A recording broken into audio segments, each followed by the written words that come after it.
So today we're going to be doing something a little bit different. Instead of showing you places that you should build, I'm going to be showing you places not to build because I see people building these places too often and they're terrible.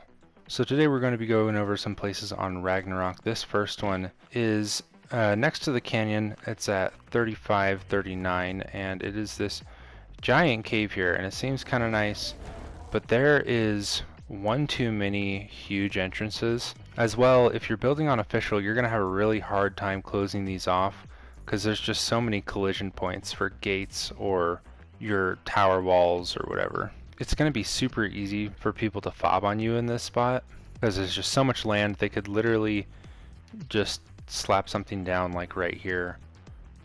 There's so many places that they could build a fob in this area. As well as it's just really easy to push into. You're kind of pushing down, so when you're raiding, you have the high ground, which is not what you want in a base location. This one is one I'm pretty sure everyone knows about. I'm at 2330. It's the Viking Bay Cave, and the problem with this one should be pretty apparent by what I'm hovering over. While the cave entrance is smaller than the last one, it's still fairly large.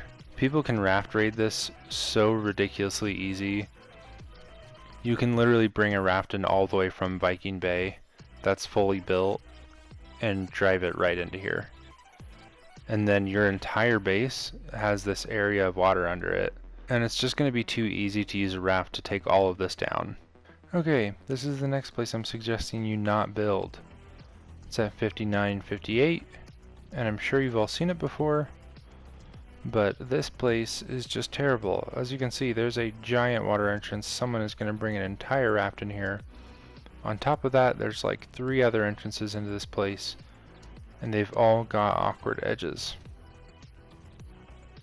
So you could put up a wall here, and you could put up a wall here, but again, you've got these awkward edges that are going to be hard to fill in and protect. You're going to have someone coming in on a raft constantly, because it's just too easy to access. Don't build here. The next one is this desert crack at 6660, and as you can see, like I said for the last one, water. You got water leading straight into your base. They can literally park a raft in the middle of your base and you'll be screwed.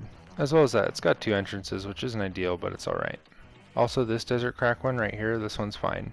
No water entrance, it's only got 1 entrance and it's small. Don't build here either. 72.5, 40, and this is part of why. Now, if you're completely built up, that's not too big of a deal. Wyverns aren't going to bite through metal structures or anything. When you're starting out, it's going to be a real problem trying to get to and from your base without aggroing wyverns.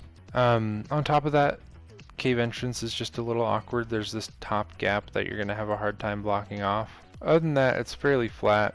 There's a decent bit of room.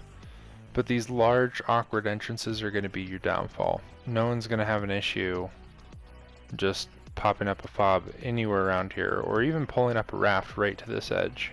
Also Spinos. And finally, this one. This one's got a lot of room. It does have that for it, but it has these 2 gigantic entrances. And they will definitely be taking Quetzals and flying them. Oh, hey, look, a beehive. They will definitely be taking Quetzals right up over this edge, just like this, slowly bringing them up and soaking that way or getting C4 down that way. So you're gonna have to be really careful, maybe build your wall just a little bit farther back. In fact, people could literally drop a stego straight down onto it. But again, this entrance is gigantic, so you're gonna have a really hard time blocking this off. This entrance is also gigantic, and you'll also have a hard time blocking this one off. Alright guys, I gotta get back to my following explanations, so I'll see you in the next one.